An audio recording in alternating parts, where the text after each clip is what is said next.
Hari Om Tat Sat. Welcome to Gyan Bhakti. We focus on spirituality, Vedanta, and Sanatana Dharma. Please subscribe our channel for mystical meanings of the scriptures and daily satsang. Our humble prostrations to all-pervading Brahman, our worshipful Guruji, Swami Jyotirmayananda ji, all sages and scriptures, and to the divinity in each of you. We are currently exploring the scripture Mysticism of Mahabharata. Commentaries by Sri Swami Jyotirmayananda ji Maharaj and narrated by myself, Swami Nikhilananda. In today's episode, we will continue the Mahabharata war, the bed of arrows. Following the advice of Bhishma on the 10th day of the battle, the Pandavas placed Shikhandi at the head of their formation. Then Arjuna, finding the appropriate moment, pierced Bhishma's body with so many arrows that Bhishma was finally disabled and fell from his chariot. All the Pandavas and Kauravas stopped fighting when Bhishma fell and gathered around him.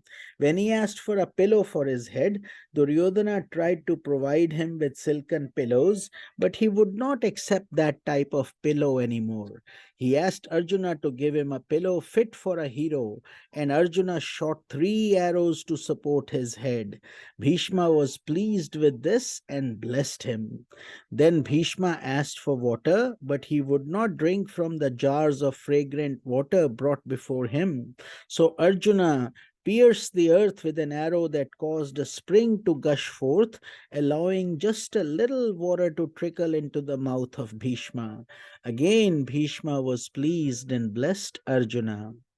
Thus, lying on the bed of arrows that pierced his body, Bhishma rested.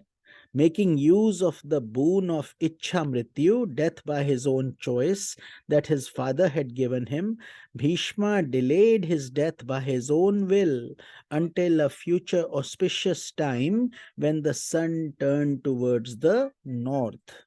That interesting portrait of Bhishma lying on the bed of arrows has profound implications for an aspirant. It reminds us that when one develops purity of will and intense vairagya or dispassion, he accepts arrows as readily as he accepts flowers.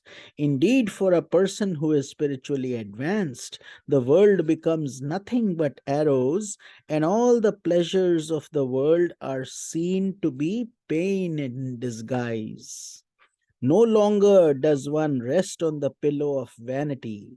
No longer does one drink the water of impure feeling that is tinged with egoism, hatred, anger, and pride. Such feeling may fulfill ordinary people, but not one who has attained spiritual heights. If you have purity of will, worldly values, and pleasures, that will not quench your thirst. Only the stream of spiritual value that flows beneath all names and forms, the stream brought out by the arrow of discrimination, will satisfy you.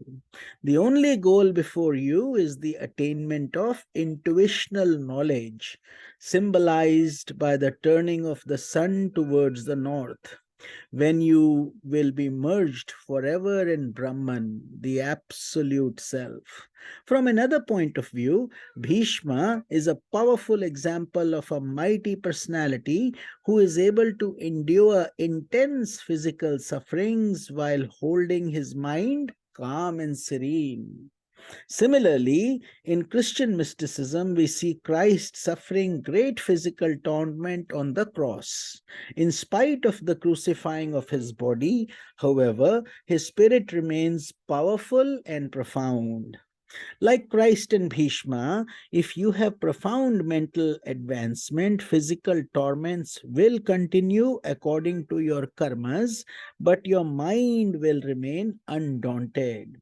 Such serene endurance is one of the major goals of all religious movements and is testimony of the spiritual potency that exists in every human being.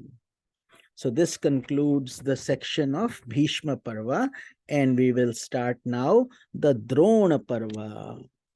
Lying on the bed of arrows, Bhishma made a renewed attempt to dissuade Duryodhana and Karna to give up the fight, but they would not listen to his advice. With eagerness for the battle to resume, they selected Dronacharya, the teacher of the science of war to the Pandavas and Kauravas, to become the leader of the Kaurava army. In addition to his knowledge of martial arts, Drona possessed great knowledge of the Vedas as well as insight into the secrets of wielding divine weapons.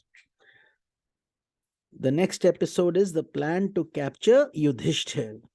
As soon as Dronacharya took command, Duryodhana made him vow to do everything possible to capture Yudhishthir alive. The plan was to force Yudhishthir to play and lose another game of dice and again to return to the forest with his brothers. As part of their scheme to divert Arjuna's attention away from the protecting Yudhishthira, the Kauravas arranged to have Arjuna challenged by a group of warriors known as some Shaptakas, heroes who had taken a vow to either kill Arjuna or die trying. One day, when Arjuna had been drawn away by such a challenge, Dronacharya created a special formation of the army known as Chakravyuha. The secret of penetrating this complex formation was known only to Arjuna and his son Abhimanyu, who also possessed mighty weapons and great skill in warfare. Since Arjuna was not present, Abhimanyu placed himself at the service of Yudhishthir, offering to lead the Pandavas into the Chakravyuha. However, he explained, although he knew how to enter the formation, he did not know how to get out of it. Yudhishthira reassured Abhimanyu by promising that once he had penetrated the army formation, the Pandavas would immediately follow him in and engage the enemy in battle. So with this, we conclude today's satsang. And in tomorrow's episode, we will pick up the death of Abhimanyu and his valiant battle. This is Swami Nikhilanand. Om Tat Sat.